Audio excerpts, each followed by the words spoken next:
I'll never forget the day a 2-ton excavator slid into the lake, tearing my dock apart, nearly crushing my dog, while the HOA president screamed it was all my fault. And when the sheriff showed up that same night with photos of her taking bribes, I realized this wasn't just neighbor drama. This was war, and I was standing in the middle of it.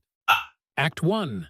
The conflict begins. When Lisa and I bought that cabin, I thought we'd found paradise. The place was nothing fancy, peeling paint, a crooked dock, trees so thick you couldn't see the road. But to us, it was peace. Weekends on the porch swing, grilling burgers while the sun slid low across the water. Then Karen showed up. She came striding down the dirt path in heels that didn't belong anywhere near a lake, clipboard in hand, like she was leading a parade. Behind her, 3 HOA board members. Rick, who scowled even when he was smiling. Pam, whose grin never reached her eyes. And Doug, who nodded at everything like a bobblehead. "Welcome to the neighborhood," Karen said, sugary sweet. Then she pointed at the cabin. "We just need to go over the HOA rules." I smiled back. Naive, told her I'd be happy to follow anything reasonable. But her version of reasonable, that word didn't exist in her dictionary. 2 weeks later, we got our first letter. Paint color, not compliant. Next week, the dock was too long. Then the roof was aesthetic disorder. It was like living under a microscope,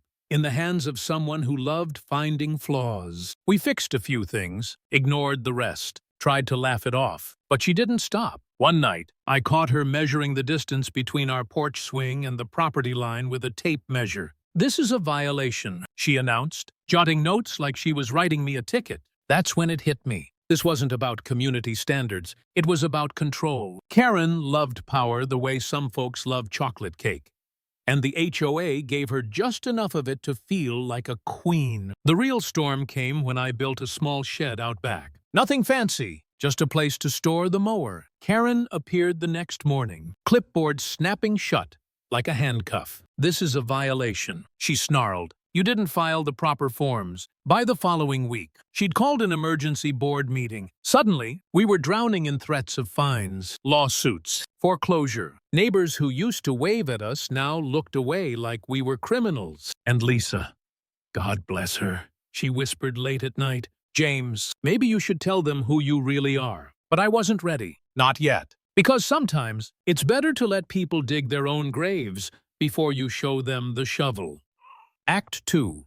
Escalation and the breaking point. It all came to a head one stormy night. Karen stood on my porch, rain whipping across the lake, screaming, "We'll sue you for every dime you have. You think you're above the rules? Hope you like losing." I stood there silent, arms folded, letting her dig deeper. And then red and blue lights cut through the downpour. The sheriff stepped out, boots crunching gravel, a manila envelope in hand. He looked straight at me. "Evening. Judge Carter." Karen froze. "Judge? What judge?" "That would be me," I said calmly, her face drained of color. But the sheriff didn't stop. He handed me the envelope. Inside photographs. Karen, behind the HOA office, meeting a man under investigation for fraud, exchanging thick envelopes of cash. Karen sputtered, claimed it was out of context. But the photos didn't lie. And yet she didn't back down. 2 days later, she returned with an attorney, Brent Lawson. She brought contractors, code enforcement officers, even cameramen. They hammered bright yellow cease and desist signs into my fence posts, filmed my shed and dock like they were crime scenes. Lisa clutched my arm. "James, they're trying to take everything." I wanted to believe it would blow over. But that night, I sat awake, staring at foreclosure letters piling up. For the first time, I doubted myself. Maybe Lisa was right. Maybe I should have told them sooner. Maybe I should have just painted the cabin, tore down the shed, bent the knee to keep the peace. I actually caught myself thinking maybe Karen's right. Maybe I am the problem. That thought burned. But then I looked at Lisa, asleep beside me, exhausted from weeks of stress, and I remembered why I couldn't quit. This wasn't just about a shed. It was about our home, our life, and bullies like Karen only win when you let them. So when the contractors showed up with heavy machinery the next morning, an excavator and a skid steer, I didn't move. I stood on my porch and watched. The sheriff shouted, "Stop! You have no lawful order." but the excavator bucket kept swinging. The machine tore into the dock wood, splintering, bolts screaming as they ripped free. Scout, our old retriever, barked in panic. Lisa screamed his name, running toward the porch. And then the ground gave way. The excavator tilted, groaning like a dying beast, then slid into the lake with a crash that shook the shoreline. Water exploded, waves crashing over us. Phones were out. Neighbors filmed as the HOA's great show of power sank straight into the mud. For once, Karen had nothing to say. But the next morning, a foreclosure notice was taped to my door. Bold black letters. Notice of intent to foreclose. Lisa's hands shook as she read it. They're trying to steal our home. James, that was the breaking point. Act 3. The climax. 2 nights later, the HOA office burned down. Flames ripped through the file room, reducing their records to ash. Neighbors whispered it was arson. Some said Karen did it. Others swore someone bigger was cleaning up. Then Pam, the board member with the fake smile, showed up at my cabin, pale and shaking. Karen's been taking money from a developer, she whispered. He wants the east side of the lake.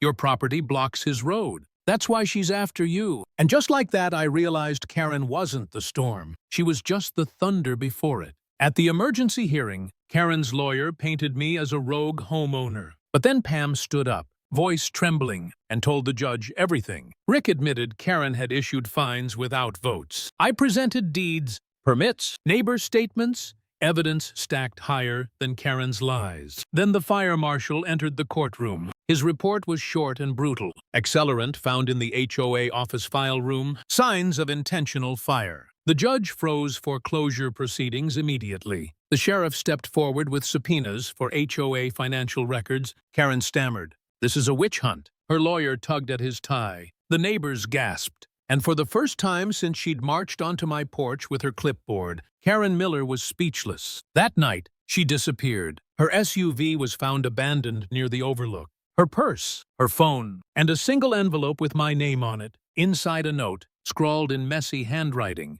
It wasn't supposed to go this far. Watch the developer. He won't stop with me.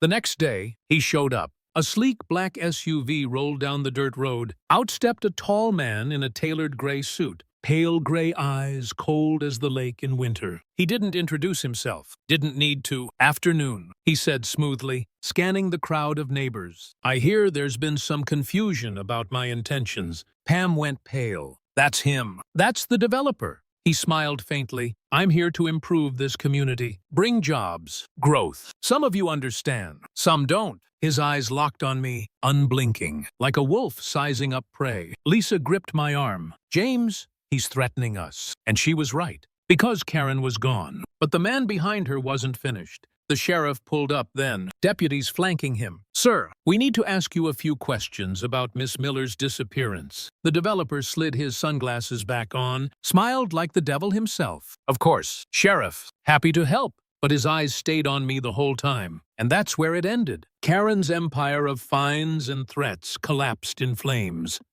But a bigger storm was waiting just offshore. Closing line. Because in the end, HOA power built on fear will always crumble.